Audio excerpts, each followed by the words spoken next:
आज की क्लास में हम सीखने वाले हैं बहुत ही आसान तरीके से प्लाज़ो पैंट की कटिंग।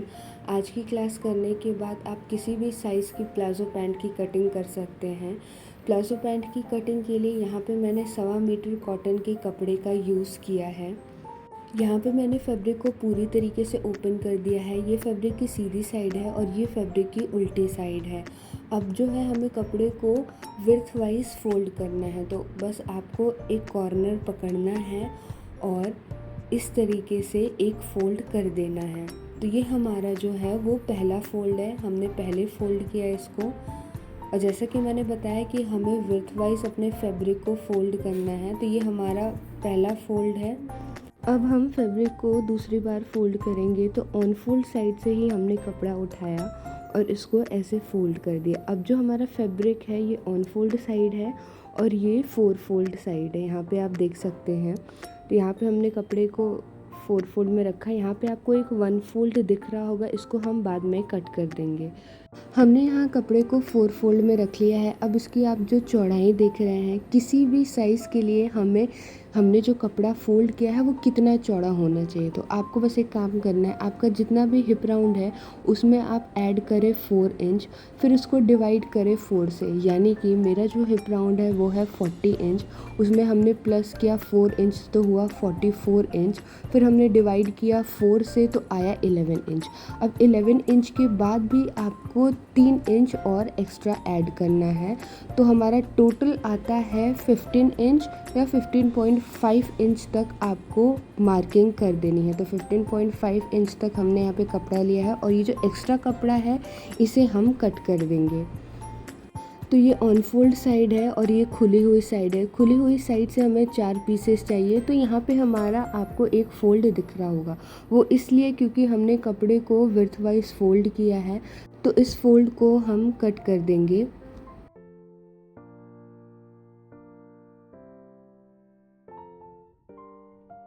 कट करने के बाद यहाँ पे आप देख सकते हैं कि हमें 4 ओपन साइड मिल गई है। अब सबसे पहले हम मार्किंग करेंगे। तो सबसे पहले आपको एक स्ट्रेट लाइन खींचना है। स्ट्रेट लाइन हम इसलिए खींचते हैं कि यहाँ पे आप देख सकते हैं कि हमारा जो कपड़ा ऊपर नीचे हो वो बराबर कटे, उसके लिए हमने स्ट्रेट लाइन खींचा। उसके बाद हम बेल्ट की मार्किंग करेंगे। तो यहाँ पे मैं बेल्ट की मार्किंग जो है वो 2 इंच पे कर रही हूँ। हमारा जो इलास्टिक है वो 1.5 इंच का है, तो इसीलिए यहाँ पे मैं 2 इंच पे बेल्ट की मार्किंग कर रही हूँ। बेल्ट की मार्किंग के बाद हमें बेल्ट लाइन पे इंची टेप को रखना है और वहाँ से हम लेंथ की मार्किंग करेंगे। तो लेंथ यहाँ पे मैंने ली है 36 इंच। तो हम आपकी जितनी भी लेंथ हो आपको अपने लेंथ पे मार्क करना है। 36 इंच पे मैंने मार्क किया है।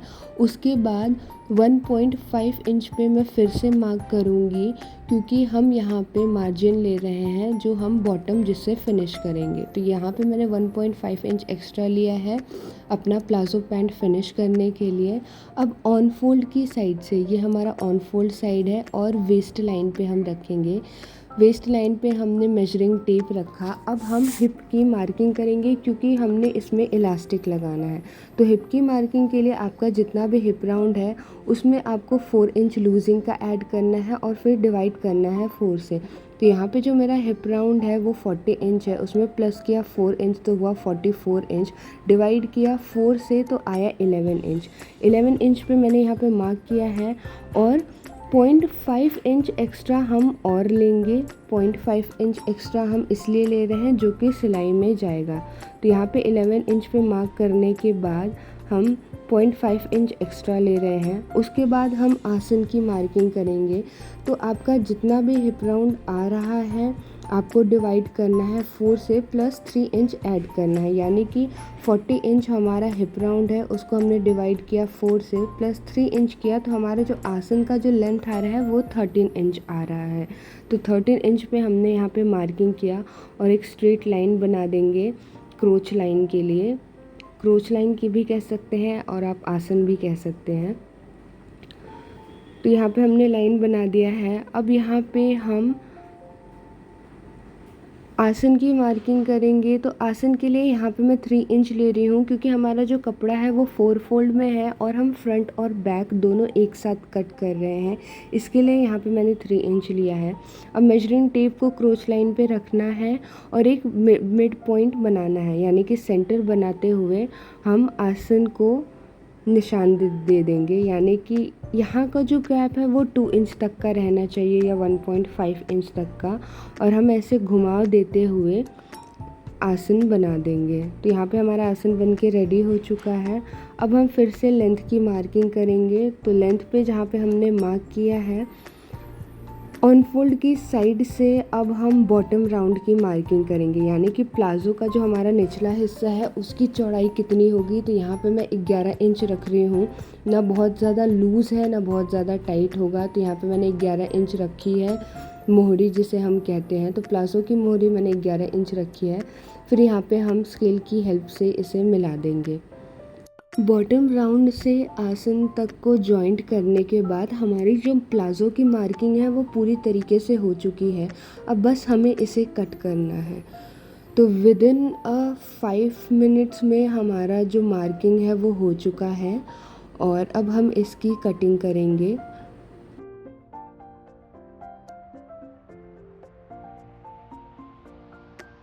कटिंग करने के बाद हमारा जो फैब्रिक है वो 4 फोल्ड से हमें ओपन कर देना है, और ओपन करने के बाद हमें ये 2 हिस्से मिलेंगे। तो सीधी की सीधी साइड रहनी चाहिए और उल्टी साइड पे हमें सिलाई लगानी है। तो दोनों आसन साइड पे हमें सिलाई लगानी है। दोनों आसन साइड पे हम कुछ इस तरीके से सिलाई लगा देंगे 0.5 इंच का गैप छोड़ते हुए। हमने दोनों आसन साइड में सिलाई लगा दी है। अब हम बेल्ट फिनिश करेंगे। तो पहले आपको 0.5 इंच को फोल्ड करना है, फिर 1 इंच फोल्ड कर देना है। और फोल्ड करने से पहले आप एक काम करें, ये रहा आपका इलास्टिक। आपकी जितनी भी इलास्टिक की साइज़ है आपको उस हिसाब से फ़ोल्ड करना है। तो यहाँ पे जो मेरा इलास्टिक है 1.5 इंच है, तो पहले मैंने 0.5 इंच फ़ोल्ड किया, उसके बाद 1 इंच फ़ोल्ड किया।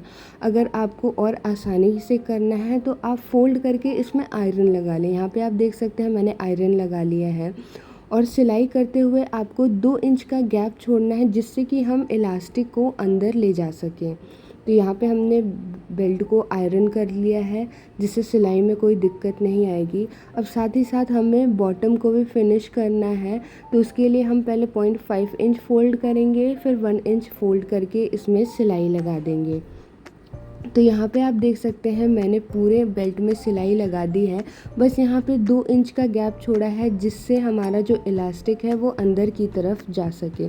तो इलास्टिक की लेंथ आपको कितनी लेनी है, जितना भी आपका राउंड वेस्ट है आपको उसमें -2 इंच कर देना है। यानी कि मेरा राउंड वेस्ट 30 है, -2 इंच किया तो मेरी जो इलास्टिक की लेंथ आई वो 30 इंच आई। अब यहाँ पे हमने पूरे बेल्ट में इलास्टिक को इंसर्ट कर लिया है। अब हम इसमें सिलाई लगा देंगे। तो 1 इंच तक के गैप में हमने इसको सिलाई लगा दिया है। अब हम इसको अंदर की तरफ डालेंगे। यहाँ पे हमें कुछ इस तरीके से इलास्टिक को अंदर डालना है, और ये जो खुली हुई साइड है, ओपन साइड है, इस पर भी हमें सिलाई लगा देनी है। तो यहाँ जो हमारी सिलाई ओपन है उसको हमने बंद कर लिया है, और कपड़े को आपको ऐसे खींचना है। इलास्टिक लगाने के बाद आप कपड़े को कुछ इस तरीके से खींचे, जिससे आपका जो कपड़ा है वो पूरे इलास्टिक में इक्वली डिवाइड हो जाए। उसके बाद हमें नीचे जो साइड सीम है उसमें भी सिलाई लगानी है।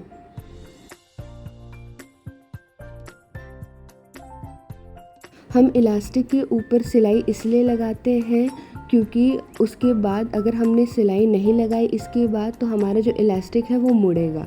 तो इलास्टिक लगाने का सही तरीका यही होता है कि इलास्टिक इंसर्ट करने के बाद आप जब भी इलास्टिक के ऊपर सिलाई लगाएं और ऐसे खिंचाव देते हुए, आप देख रहे हैं कि दोनों साइड से मैं इलास्टिक को खींच रही हूँ, और खींचने के बाद ही उस पर मैं मशीन चला रही हूँ। यही सही तरीका होता है इलास्टिक लगाने का।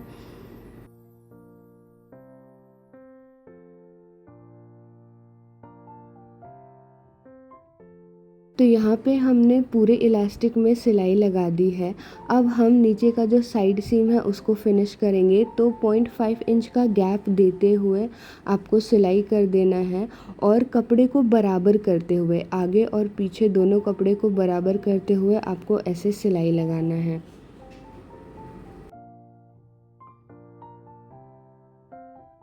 तो यहाँ पे जो हमारा प्लाज़ो है वो पूरी तरीके से बन के रेडी हो चुका है। आप किसी भी साइज़ के लिए प्लाज़ो इस तरीके से बना सकते हैं, इस फॉर्मूला से बना सकते हैं।